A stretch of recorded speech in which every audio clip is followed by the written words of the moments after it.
Hello viewers, good morning and welcome to SWAT TV. This is our interview session with Ambassador Uchenna Ohalete. I am Maureen Chairman and my co-presenter is Augustine. Our topic today will be the roles of the youth in 2019 election and the means or pathways of shunning electoral violence.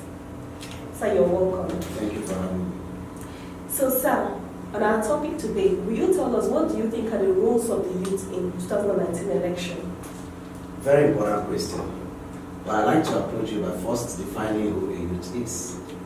According to 1999 Constitution as amended, a youth is a human being, a Nigerian citizen between the ages of 18 to 30 years. Now what that means is that a youth is anybody who is energetic, who is very passionate, and a youth is somebody who is also productive. So by that we can say that their roles are very enormous. Enormous because they constitute the majority of the electorates.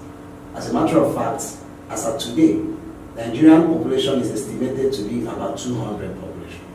And then those who are between the ages of less than 30 constitutes a greater majority, showing that they are youth. Now what it means is that the older generation cannot decide a future they are not going to be part of.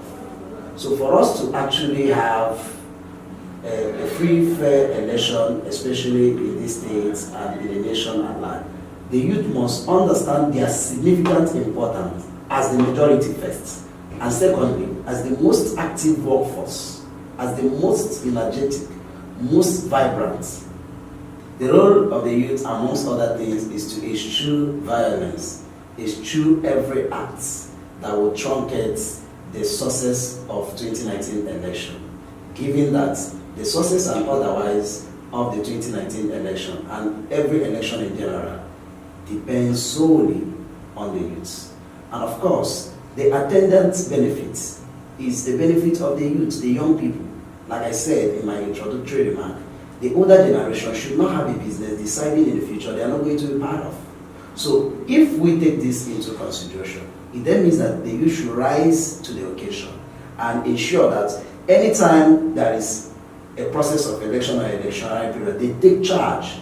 They ensure that there is a smooth running of the process in such a way and manner that whatever the outcome becomes will be of immense benefit to all the young people, the youths. Thank you very much, sir. Okay, Ambassador Uchenna Ohalete. What are the chances of Nigerians, becoming part and parcel of the government?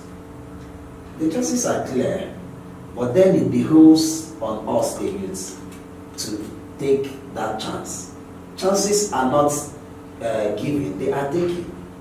So the chances are there. Of course, very recently, not up to 2 years ago, the Not Too Young to Run bill was signed into law, giving credence to the fact that it is now the time of the youth. But again, the older generation cannot just fold their arms and say the youth should come and take over. We must have to rise up to the challenge. Nobody can come and knock and then ask you to come from the confines of your room to come and take what rightfully belongs to you. The chances are clear. Legislatively speaking, we have been properly positioned to take over. And of course, if you watch the economies of the world have been built, they were built by young people who recognize their significant importance in the polity. And so they took over. So it is not something that youths will become complacent again. In fact, it's a clarion call for them to wake up from their slumber because we've slept enough. This is the time for every average youth to realize, as a matter of necessity, that for our country to get better, they must get involved. And the best way to get involved is to leave the confines of your room, your whatever places you will be, and then come out and join the process. But as for the chances are glaring, the chances are clear, the chances are very pivotal. Thank you very much, sir. In our country, Nigeria, the past elections, the youth are being used as vices towards electoral violence. Now, what do you think we'll be able to do, to stop that this year? Maureen, one of the things we can do very quickly is to first tell ourselves the truth, and that truth is that the future belongs to us. And if the future belongs to us, we can't afford to waste it. We can't afford to destroy the future that is in our hands. So when we recognize this fact, the next step should be, what do we do to ensure that we are not being used again? Because these people that are using us are the older generation. And as a matter of fact, their own children are not part of those being used. So why must we make as a useful instrument in the hands of the older generation? So the first thing is realizing the importance of your age bracket, your significant importance in making the polity work. And then again, ensuring that you say no to being used. Again, we must have a whole lot of sensitization and awareness creation, because very many youths are ignorant. And of course, you don't expect anybody who is not well enlightened to do any better.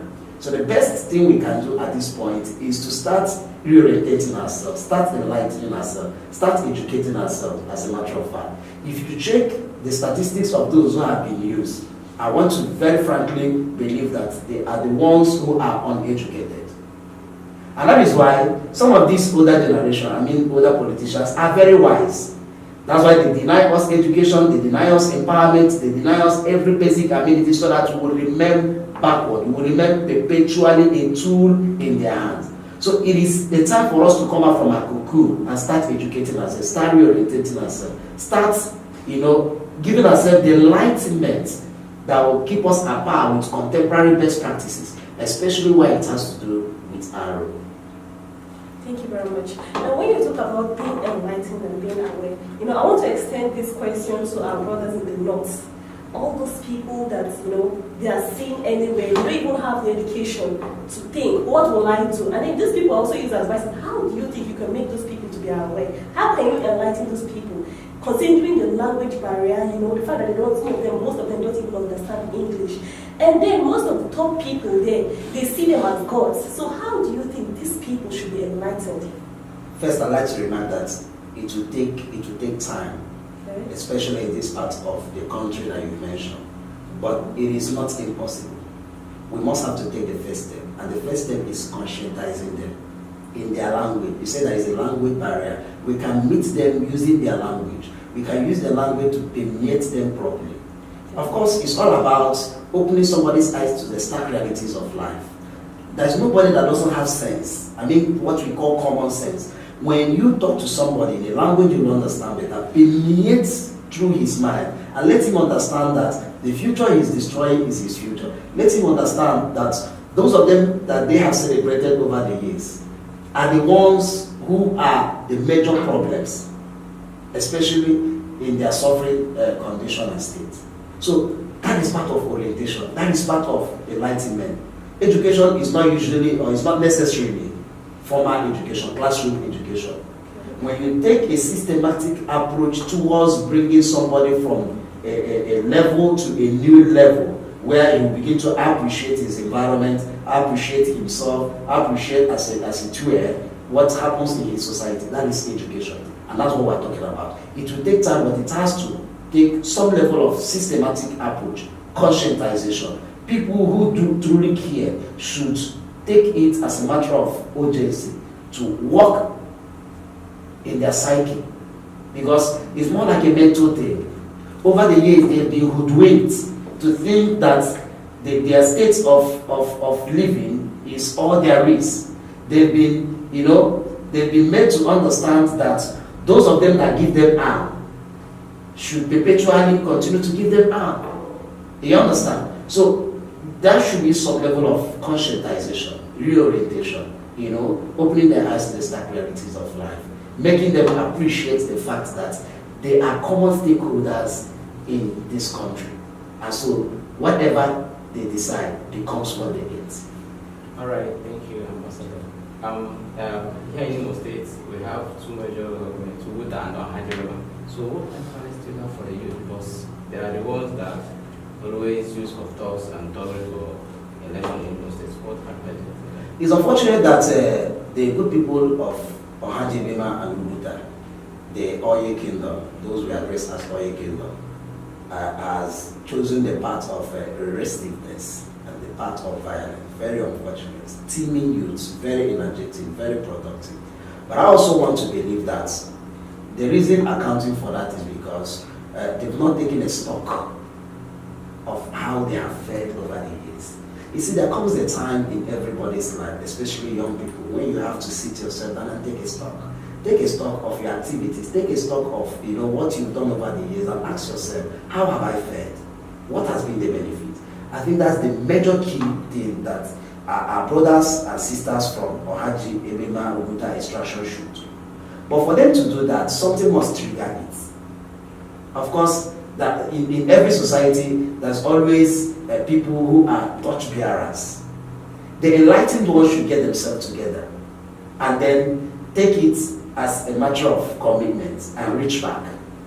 It's not enough to be in the city, it's not enough to be in Lagos and Abuja and all the rest of them, while your people are notoriously known for something that is not good. That there has to be some level of synergy by the enlightened ones, because I want to believe there are very many of them in that part of the states that are very enlightened. What they should do is to take the first shot, come together, because they will hear from you first and believe in you first before they believe in those who are not from there. So when you use yourself as a case study and then make it a point of duty to always reach back, engage them, youth require some level of engagement. You don't say let them do their thing. No. Until you engage them, they may not realize that what they have done over the years is wrong. But also let me take you back to history. You realize that in Nigeria and in the rest of Africa and third world, any place that has abundant mineral or natural resources tends to be very restive. Restive because there is this level of complacency. They think this thing belongs to us, it's flowing from our land, therefore we don't need to do anything. We should rather sit back and then wait for royalty to be given to us. That is the mentality. So we need some level of reorientation, what I may call mental rewiring. And it has to start with the younger people, especially those of them in primary and secondary school. Can we develop a systematic approach to get them young? Tell them that despite the fact that these things are here, they are not just yours. You need to do something for yourself. Can we also develop a systematic approach that will help them realize that the best resource is human resource? Is the resource that emanates from the brain? Is the resource that exudes from the inside and not the resource that comes from the ground? So this thing has to take a systematic approach and not just a lip service or maybe discussing it when we are nearing election period. Take it or leave it. There is hunger in the land. And as many who are not educated as you are, they will resort to the next alternative. And that next alternative is taking arms to make sure they feed themselves. So let us not talk about these issues without doing anything about it. Yes, we have done. Over the decades we have done. What level of pragmatic steps have we taken? From the state government to the local government to the individuals concerned. What steps? We've not taken any reasonable step. And the more we refuse to take steps, the more it will continue to blossom. And let me tell you one thing about it. Any bad aspect of a society, either bad or good, will always have a multiplier effect. If you think it doesn't concern you, it will concern you. Because when you get to the city, get enlightenment, and then get your money and all the rest of them, you become the next person to be kidnapped. What it means is that you've gotten yourself a kidnapping value. And because those people back there are not properly reoriented, you are the next target. So it will have a multiplier effect. If you say it doesn't concern you, it must concern you. Thank you very much. Hello viewers, you've heard from our mouthpiece today, Ambassador Uchenna Ohalete. Thank you for watching. See you next time.